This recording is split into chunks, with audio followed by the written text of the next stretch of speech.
জাপানের উত্তরাঞ্চলে শক্তিশালী ভূমিকম্পে আতঙ্ক যেন ছড়িয়ে পড়েছে। বৃহস্পতিবার সকালে জাপানের ইওয়াতে প্রিফেকচারের উপকূলবর্তী এলাকায় ৭.২ মাত্রার একটি শক্তিশালী ভূমিকম্প আঘাত হানে।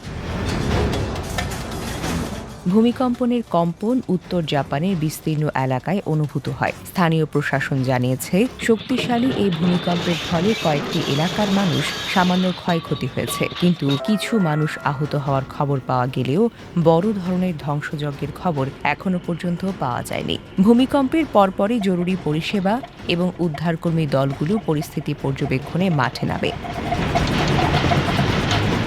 জাপান বিশ্বের অন্যতম ভূমিকম্পপ্রবণ দেশ হওয়ায় দেশটির দুর্যোগ ব্যবস্থাপনা ব্যবস্থা সবসময় সক্রিয় থাকে। কর্তৃপক্ষ বাসিন্দাদের সতর্ক থাকার আহ্বান জানিয়েছে এবং সম্ভাব্য পরবর্তী কম্পনের বিষয়ে সতর্ক করেছে।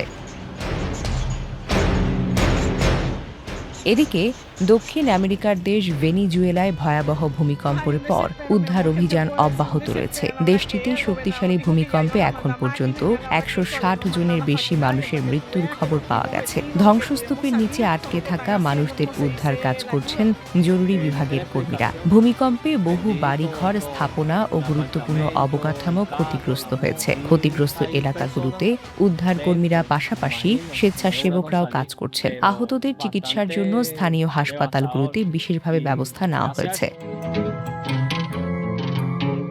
বিশেষজ্ঞরা বলছেন, বড় ধরনের ভূমিকম্পনের পর পরবর্তী কয়েক ঘণ্টা ও দিনগুলোতে আফটার শকের ঝুঁকি থাকে। তাই জাপান ও ভেনিজুয়েলা দুই দেশে সাধারণ মানুষকে সতর্ক অবস্থানে থাকার নির্দেশ দেওয়া হয়েছে। একদিকে জাপানের ৭.২ মাত্রার ভূমিকম্পনের পর পরিস্থিতি নিয়ন্ত্রণে রাখার চেষ্টা চলছে, অন্যদিকে ভেনিজুয়েলায় প্রাণহানির সংখ্যা বাড়তে থাকায় উদ্ধার ও ত্রাণ কার্যক্রম আরও বেশি জোরদার করা হয়েছে।